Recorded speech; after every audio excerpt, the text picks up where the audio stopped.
میرے پیارے آقا صلی اللہ تعالی علیہ وسلم کے پیارے دیوانوں، اس بات کو اچھی طریقے سے ذہن کے اندر محفوظ کر لو۔ علم چاہتا ہے عاجزی، تکبر کا ضد، تکبر کی ضد عاجزی ہے، انکار کی ضد اقرار ہے۔ جہاں علم ہو وہاں پر اللہ عز و جل اور اس کے رسول صلی اللہ علیہ وسلم کی اطاعت بھی ہونی چاہیے، اور اسی کے ساتھ ساتھ وہاں پر تواضع بھی ہونا چاہیے۔ میرے پیارے آقا صلی اللہ علیہ وسلم کے پیارے دیوانوں، آپ دیکھیں ابلیس کے اندر تکبر تھا، حضرت آدم کے اندر عاجزی تھی، اسی لیے حضرت آدم کی دعا قرآن کے اندر موجود ہے، ربنا ظلمنا انفسنا وان لم تغفر لنا وترحمنا لنکونن من الخاسرین۔ یہ عاجزی ہے۔ پہلے انسان جنت کے اندر حضرت آدم علیہ السلام کا قیام، یہ ساری چیزوں کے ہونے کے باوجود بھی جب ایک خطا اجتہادی ہوتی ہے تو اکڑتے نہیں ہیں، ربنا ظلمنا انفسنا کہہ کر عاجزی کا مظاہرہ کرتے ہیں۔ لیکن وہی ابلیس جس کو پروردگار جل جلالہ نے معلم ملائکہ ہونے کا شرف عطا فرمایا، وہ شخص کہتا ہے انا خیر منہ خلقتنی من نار وخلقتہ من طین۔ اللہ اکبر۔ وہ اکڑتا ہے، میں جھکوں خدا کے سامنے، میں جھکاؤں آدم کے سامنے، میں سر جھکاؤں آدم کے سامنے، میں تو آگ سے پیدا ہوا، آدم مٹی سے پیدا ہوئے۔ اب آپ دیکھیں، سجدے کی کمی نہیں تھی، عبادت کی کمی نہیں تھی، ریاضت کی کمی نہیں تھی، تسبیح کی کمی نہیں تھی، اس کے نام اعمال میں نیکیوں کا اتنا خزانہ موجود تھا کہ اگر وہ سجدے، اس کے سجدے کے حوالے سے اگر کہا جائے تو غلط نہ ہوگا کہ زمین پر دل رکھنے کی کوئی جگہ ایسی نہیں تھی جہاں اس نے سجدہ نہ کیا ہو۔ اتنے سجدوں کے باوجود عمل دیکھیے، اس کا عمل کیا تھا؟ ایک انکار کرنا اور ایک تکبر کرنا۔ یہ بے عملی جو دو چیزیں تھی، ان دو چیزوں کی طاقت اتنی زبردست ہے، اور یہ دو عمل اتنے برے ہیں کہ ان دو کی بنیاد پر اللہ نے زندگی کی ساری عبادتیں اس کے منہ پر مار دی۔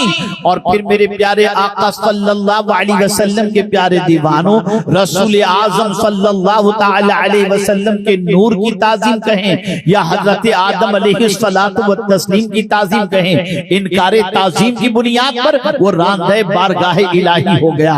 اب یہاں سے یہ بات سمجھ میں آئی، میری بچیوں خاص طور پر ذہن میں رکھنا کہ تم نے جو علم حاصل کیا ہے، اس علم کے ساتھ ساتھ تواضع ضروری ہے، اس علم کے ساتھ ساتھ عاجزی ضروری ہے، اس علم کے ساتھ ساتھ انکساری ضروری ہے۔ علم کبھی تمہیں جو ہے تکبر کی طرف لے کر کے نہ جائے۔ اگر تمہارا علم دوسروں سے تمہیں بہتر کہلانے میں لگ جائے، اگر تمہارا علم دوسروں کے مقابلے میں تم کو تکبر کی طرف لے جائے، تو یہ علم تمہیں بلندی کی طرف نہیں لے جائے گا۔ میں آپ کو ایک چھوٹی سی بات کے ذریعے، یہاں سرمایہ دار بھی ہوں گے، یہاں پر سربراہ افراد بھی ہوں گے، معاشرے میں مقام رکھنے والے بھی ہوں گے، گھر کے اندر بھی بحیثیت بڑے ہوں گے، چاہے باپ کی شکل میں یا چاہے ساس کی شکل کے اندر، کسی بھی اعتبار سے بڑے ہوں گے۔ یہاں پر میں ایک چیز آپ کو بتا دوں کہ آدمی کبھی جھکتا نہیں ہے، خود کو بڑا سمجھ کر نہیں جھکتا، اور اس وجہ سے نہ جھکنے کی بنیاد پر اللہ تعالیٰ اسے عزت نہیں دیتا۔ میں مثال کے ذریعے سمجھاؤں، خود کو بڑا سمجھنے کی وجہ سے اللہ عزت نہیں دیتا۔ توجہ چاہوں گا جملے پر، انشاءاللہ ایمان تازہ ہوگا۔ عزت دینے والا کون ہے؟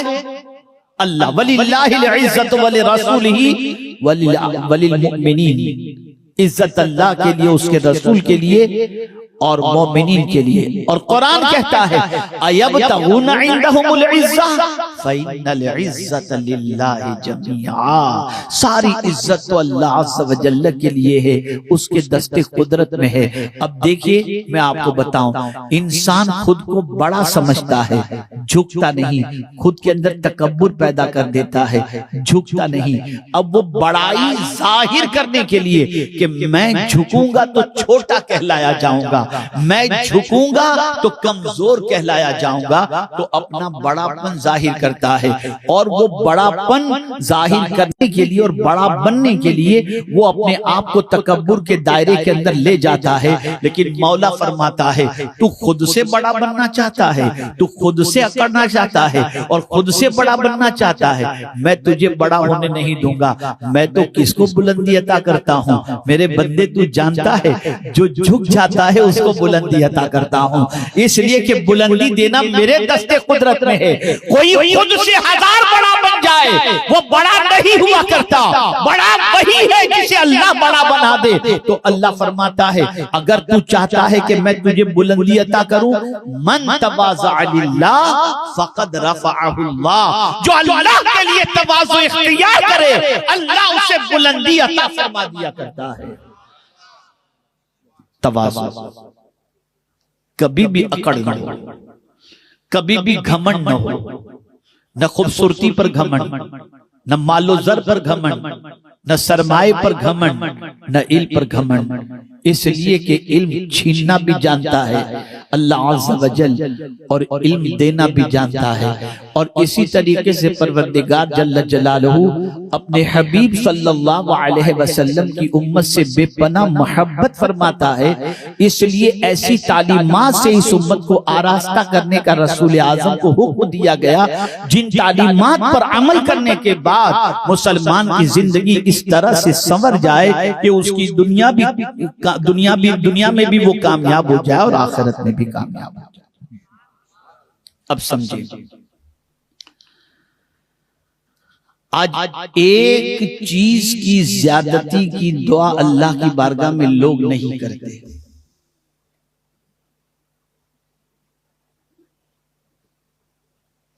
اور باقی ساری چیزوں کی زیادتی کی دعا اللہ کی بارگاہ میں کرتے نظر آتے ہیں، اور اس پہ بھی سب سے زیادہ مال کی زیادتی۔ اب تو یوٹیوب کے اوپر زیادہ ویوز اس کو ملتے ہیں جس میں مالدار ہونے کا وظیفہ ہوتا ہے۔ جہاں کہا کسی نے کہ ٹائٹل آپ نے دیکھ لیا کہ یہ پڑھو مالدار ہو جاؤ گے، دولت ختم نہیں ہوگی، 4 دن میں بن جاؤ گے، اتنا آ جائے گا، رکھنے کی جگہ نہیں ہوگی، لاگے ہیں ماشاءاللہ، لگ گئے اس کے اندر۔ اس کی ویوز ذرا دیکھیے آپ، اور اگر اس میں کوئی یہ کہہ دے کہ اللہ نے حضور سے فرمایا ہے کہ میرے محبوب اگر تم چاہتے ہو دیا تو تم کو میں نے بہت کچھ ہے، کیا نہیں دیا اللہ نے حضور کو؟ زمین و زمان تمہارے لیے، مکین و مکان تمہارے لیے، بنے 2 جہاں تمہارے لیے، ہم آئے یہاں تمہارے لیے، اٹھے بھی وہاں تمہارے لیے، سب کچھ حضور کے لیے، سب کچھ۔ بلکہ مجھے تو حیرت ہوتی ہے کہ کیا شان ہے میرے آقا صلی اللہ علیہ وسلم کی کہ ایک محبوب کے لیے ساری کائنات بنا ڈالی، ایک محبوب کے لیے۔ لوگ تاج محل کے بارے میں کہتے ہیں کہ شاہ جہاں نے تاج محل بنے دارے، ظالموں اتنا سوچو، کیا تاج محل اور کیا اس محبت کو ہم کمپیر کریں؟ ذرا دیکھو اللہ میرے آقا سے کیسی محبت کرتا، ایک محبوب کے لیے ساری کائنات بنا ڈالی، سب کچھ حضور کے لیے، سب کچھ حضور کے لیے، بلکہ محشر بھی اسی لیے ہے کہ محبوب کی عظمت دکھائی جائے، کہ ذرا دیکھو میرے محبوب کی شان۔ فقط اتنا سبب ہے انعقاد بزم محشر کا کہ ان کی شان محبوبی دکھائی جانے والی۔